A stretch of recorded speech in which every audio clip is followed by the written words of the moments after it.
Salut à tous, c'est Pat pour une nouvelle vidéo pour Spin Elite qui s'intitule Connais-toi toi-même, jeune padawan. Je vous rassure, on va pas faire de philosophie, on va bien faire du poker. Pour moi, lorsque au poker, on a besoin de prendre une décision, c'est-à-dire qu'est-ce que je dois faire, est-ce que je dois bet, check, check raise, si je bet, quel sizing, il y a 4 étapes fondamentales pour prendre la meilleure décision possible et faire les choses le mieux possible. Évidemment, on peut zapper un peu des étapes et quand on commence le poker et même quand on atteint un niveau plutôt bon, on va souvent ne pas faire toutes ces étapes et plutôt regarder simplement par exemple sa main ou essayer de réfléchir à la main de l'adversaire et voilà, prendre une décision. Mais si on veut vraiment aller au plus profond de la stratégie au poker et si on veut vraiment atteindre le plus haut niveau, il faut réussir à maîtriser ces 4 étapes qui, je vous l'assure, sont très complexes à maîtriser et personne ne les maîtrise complètement. Première étape, déterminer sa propre range. Et c'est sur ce sujet que va être la vidéo d'aujourd'hui.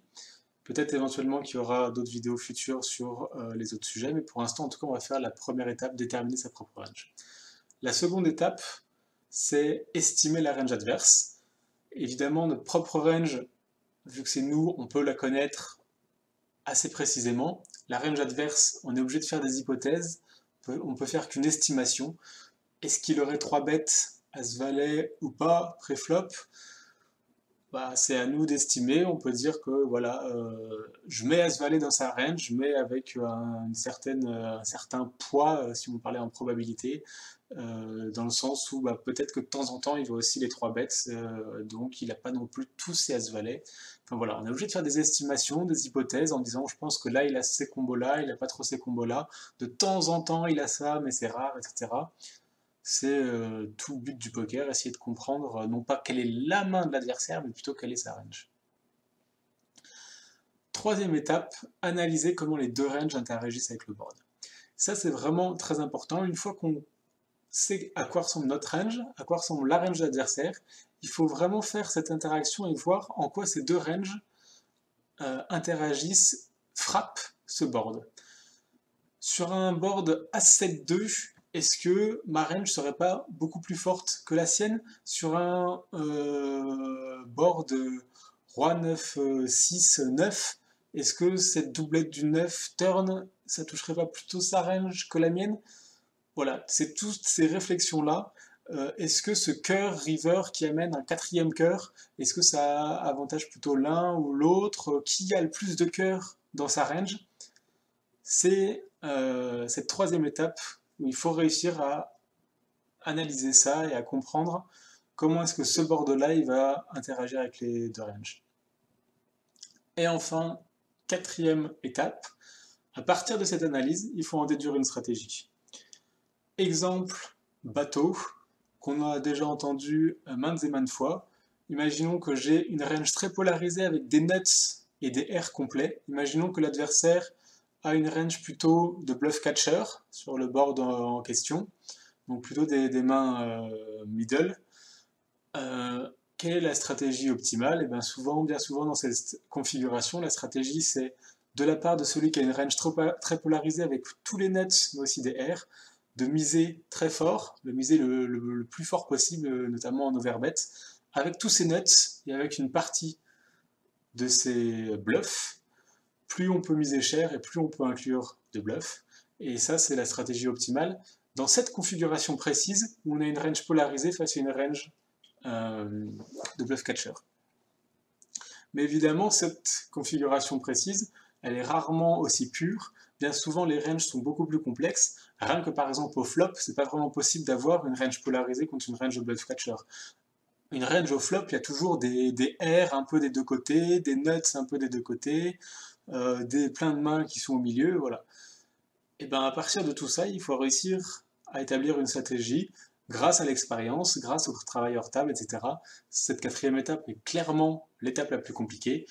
Absolument personne ne maîtrise parfaitement cette quatrième étape, mais tout le monde essaye de travailler là-dessus pour devenir le meilleur possible.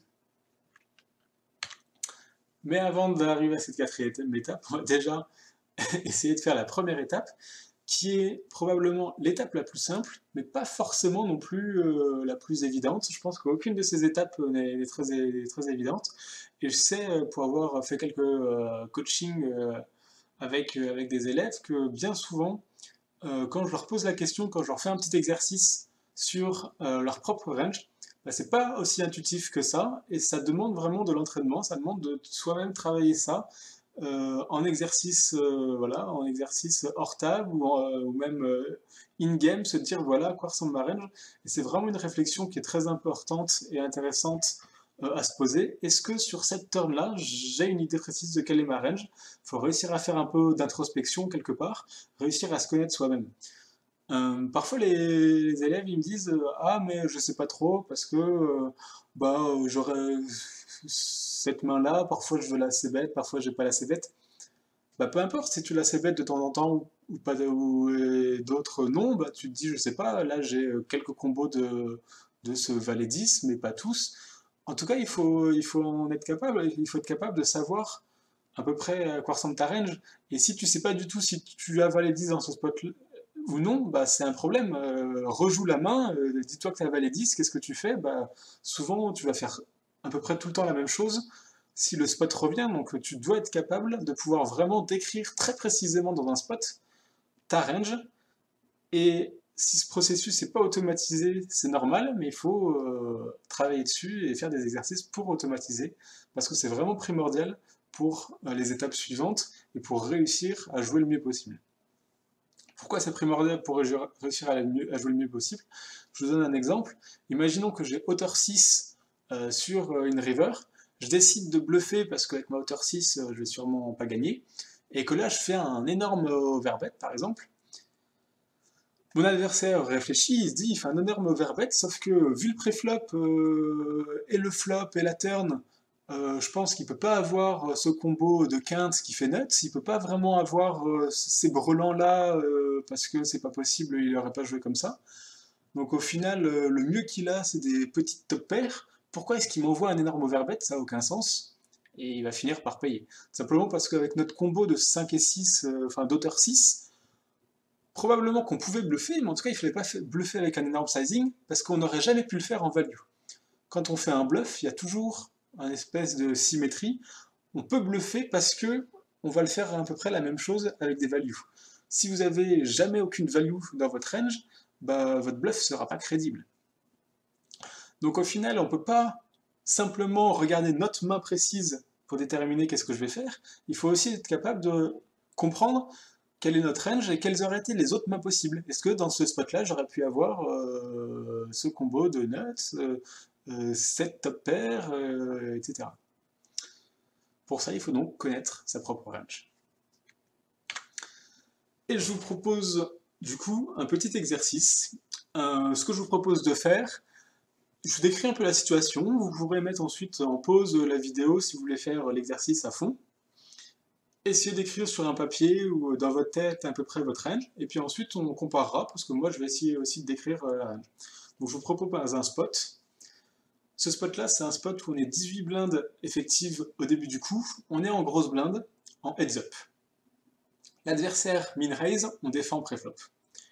Vient le flop, valet 8-4, rainbow. Donc, je rappelle, on est en grosse blinde, en heads up. L'adversaire c-bet, et nous, on check call. Turn, un 2 de pique, on recheck, l'adversaire check back. River, bon là j'ai mis un 2 de cœur, mais en fait on s'en fout. Peu importe la river, on arrive à la river, quel est notre range? Je vais donc vous demander d'essayer de réfléchir un peu et de le dire finalement quasiment aussi précisément possible, combo par combo s'il faut, ou vous pouvez généraliser un peu, mais voilà, vraiment très précis, pas simplement me dire ah j'ai des brelans, enfin oui ok des brelans, mais quel combo de brelans, quel combo de paires, etc. À peu près dans quelle proportion. C'est vraiment important d'être relativement précis. Je vais vous donner donc, moi, ma solution, dans le sens où moi, c'est ce que je pense. Ma range, elle ressemblerait à ça. Peut-être que votre range ne ressemblerait pas à ça, chacun dit différemment. Voilà à quoi ressemblerait ma range. Je rappelle donc qu'on a check call le flop et que ça a fait check check à la turn. Du coup, je pense que mes meilleures mains, c'est des fulls. J'en ai pas beaucoup, je dirais j'ai 4-5 combos de full. Donc quand je dis 4-5 combos, faut pas compter main par main. Par exemple, quand je dis 4 et 2 suités, bah en fait j'ai 4 et 2 de carreau et 4 et 2 de trèfle. Donc ça fait que 2 combos, parce que 4 et 2 de cœur c'est pas possible, et 4 et 2 de pique c'est pas non plus possible vu le board. Donc voilà, en gros ouais, j'ai 2 combos de 4 et 2 suités. J'ai aussi des 8-2 suités, des valets 2 suités. C'est les seuls fulls que j'ai, tout simplement parce que les fulls du genre 8-8 qui font full, c'est pas possible. Pré-flop, j'aurais 3 bêtes push. Euh, et c'est à peu près tout ce qui est possible. J'ai pas de valet de off, de 8 de off, de 4 de off, parce que pareil, j'aurais pas défendu contre un min-raise un 8 de off. Donc au final, j'ai que des mains suitées qui avaient une paire au flop, qu'on fait double pair turn et full river. Ensuite, je pense que dans ma range, j'ai également quelques trips. Et finalement, j'en ai pas beaucoup, j'en ai quelques-uns. J'imagine que c'est surtout les As-2 suités que je peux check call au flop. Notamment, surtout par exemple, ouais, non, du coup, celui de cœur, on peut pas. Mais celui de trèfle, celui de carreau. Parce qu'en plus on a la backdoor flush draw à nuts, donc vraiment as de carreau, as de trèfle, je pense que je les ai. As de off, je pense que je vais plutôt avoir tendance à soit 3 bet push pré-flop ou à fold le flop, donc je pense que je n'ai pas beaucoup. Et j'ai probablement pas trop de roi 2 ou dame de suité, donc au final j'ai vraiment pas beaucoup de trips. Maintenant j'ai pas mal de paires. J'ai des valets X, des 8X, des 4X. Je vais pas faire combo par combo, mais si vraiment vous voulez faire exercice à fond, on pourrait le faire. Je pense notamment que mes meilleurs valets X, je vais en check raise, certains en flop, donc j'ai pas forcément les meilleurs valets X de ma range. En plus de ça, je vais aussi push probablement en pré-flop certains meilleurs valets X. Mais il me reste quand même des valets X, typiquement un valet 7. Valet 7 suité, je vais le check call au flop. J'ai également beaucoup de 8x. J'ai vraiment tous les 8x quasiment que j'ai collé pré-flop. Je vais juste les check call au flop. À part évidemment 8 et 4 que je vais check raise le flop. 8 et 4 suité, je vais check raise le flop. J'ai également pas mal de 4x. Potentiellement, certains, on pourrait faire un petit truc et en check raiser certains, je sais pas tous, mais j'en ai quand même beaucoup des 4x. J'ai pas d'autres paires parce que les paires de 5, paires de 6, etc., je les push pré-flop. Maintenant, j'ai oublié de mettre un truc dans la diapo, c'est j'ai également des auteurs As et des auteurs Roi. Typiquement, alors les hauteurs As, je vais pas à 18 blindes contre un minerai, je vais pas mal en push pré-flop, mais il y en a certaines, par exemple un As5 suité, As3 suité, je vais plutôt défendre. Et sur ce flop-là, je vais avoir tendance à check call. Donc j'ai quelques hauteurs As. De la même manière, j'ai également quelques hauteurs Roi suités avec des backdoors. Backdoor flush, backdoor straight. Je pense que j'ai pas de hauteur. Si, j'ai des hauteurs dames, pardon, mais je vais en parler après. Euh, voilà, tout ça, c'est des mains qui sont pas trop dégueu, sachant que voilà, des fulls, des trips, des paires, des hauteurs as, hauteurs roi, ça peut gagner au showdown. Maintenant, la dernière catégorie, c'est plutôt les mains qui peuvent difficilement gagner au showdown. Et c'est notamment composé, en fait, c'est le bottom de ma range, c'est composé de beaucoup de gutshots. Je vais avoir des dames 10, dames 9 que je vais check call ce flop. Je vais avoir des 10 et 9, des 6 et 7 par exemple, sur lesquels je vais check call le flop. À la river, c'est vraiment ces mains-là qui sont les plus faibles. Et potentiellement, si on a envie de bet cette river, et à mon avis, on a envie de pas mal bet cette river parce qu'on l'a montré, on a des fulls, on a des trips, on a des paires avec lesquels on peut value. Du coup, on peut aussi bluff. Bah voilà, c'est ces petites gutshots, 7 et 6, T9, qu'on va vraiment, à mon avis, beaucoup avoir envie de bluff. Dame 10, pas forcément, parce que c'est un peu de showdown équité, notre hauteur dame finalement. Mais voilà, En gros, voilà à quoi ressemble ma range. J'estime que mes gutshots, finalement, il n'y a pas des tonnes, même si ça fait quand même pas mal de combos, mais par rapport à tous les combos de paires, etc., j'en ai pas non plus des tas et des tas. Donc je pense que sur cette river, je peux largement me permettre de bluffer tous mes 19, tous mes 7-6, toutes mes gutshots sur lesquels je pense, ou en tout cas une bonne majorité, sur lesquels je pense ne pas avoir assez de showdown value pour gagner avec ma hauteur grâce au fait que j'ai toutes mes paires. Donc là, je suis allé un peu dans les étapes suivantes. Il faudrait également analyser un peu sa range, mais voilà, je ne vais pas faire toutes les étapes, mais c'est juste pour vous montrer à quoi ça sert un peu de connaître sa propre range, parce que grâce à ma range, j'ai à peu près une idée de où est-ce que je me situe, est-ce que j'ai des values, est-ce que j'ai des bluffs, quel est le bottom de ma range, quel est le top de ma range. Deuxième exercice, si vous n'avez pas fait le premier, essayez de faire le second, si vous ne saviez pas trop comment faire, ça vous donne un exemple. Cette fois-ci, on est en pot limpé à 9 blindes. On est au bouton, on limp, l'adversaire check. Flop valet 6-3, et on décide de c-bet le flop. Donc valet 6-3 rainbow, je c-bet, l'adversaire call. Turn 10, et là on décide de deuxième barrel ce flop. Donc on renvoie une salve, l'adversaire call à nouveau, et river, j'ai mis une river, mais au final peu importe la river.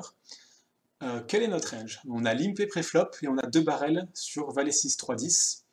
Quel est notre range? Je vous laisse encore une fois mettre pause, essayez de poser un peu sur papier, si précisément que vous le pouvez, votre range river. Et voilà ma proposition. Je pense que dans ce spot-là, j'ai des valets 10 à 9 blindes.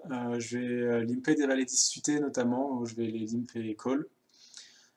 Donc ça c'est les meilleurs, c'est mes fulls, je pense que c'est... Non, je dois avoir d'autres fulls, je dois avoir probablement 10 et 6 suités, je peux en limp... non, je pense que je le limp pas. 10 et 3 suités potentiellement je peux limp. 10 et 6 suités ça va dépendre de l'adversaire si je limp ou pas. Mais voilà, j'ai quelques combos de full. J'ai pas mal de combos de trips. Pourquoi est-ce que j'ai pas mal de combos de trips? Parce que je pense assez clairement que sur valet 6-3, je peux barrel, donc au flop, je peux barrel des 10, enfin peu importe le 10, hein, imaginons j'ai limp T8, et ben je vais c-bet mon T8 pour essayer de prendre le coup tout de suite.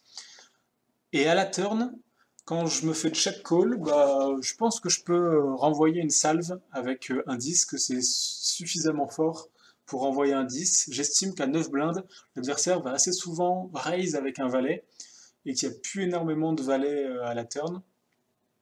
Donc je pense qu'on peut prendre encore de la value avec des D6. Donc j'aurai deux barrels probablement, une partie de mes D6, pas forcément tous, mais je pense que j'en aurai deux barrels certains quand même pas mal. Ensuite j'ai des overpairs également. À 9 blindes, je vais limp pour trapper un peu mes dames, mes rois, mes as. Et je vais deux barrels sur ce board. J'ai des valets X, donc voilà, un As-Valet suité, un petit valet suité que j'aurais fold pré-flop sur un push. Voilà, j'ai une bonne dose de valet X que je vais clairement de barrel pour value.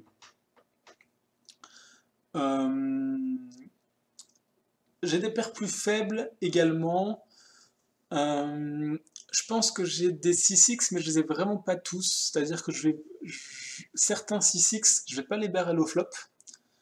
Et ceux que j'ai barrel au flop, je vais pas forcément tous les barrel à la turn. Cependant, je pense que j'en ai quand même quelques-uns. Typiquement un As6. S'il me reste... je suis pas sûr que j'en ai assis. Ça dépend des adversaires, mais As6, Roi 6... potentiellement, si je les ai encore à la turn, je pense que je peux les barrel encore en value. Ça pourrait paraître sin, mais en fait, c'est exactement la même chose qu'un 10 pour moi. Pour moi, il a très rarement un 10 dans sa range, parce que quand il call sur valet 6-3, bah, il peut pas trop avoir de 10. Du coup, en fait, cette turn est pas mal une blanque, à part qu'elle nous arrange nous. Du coup, on peut continuer à value les meilleurs 6 à mon avis, si on en a quelques-uns.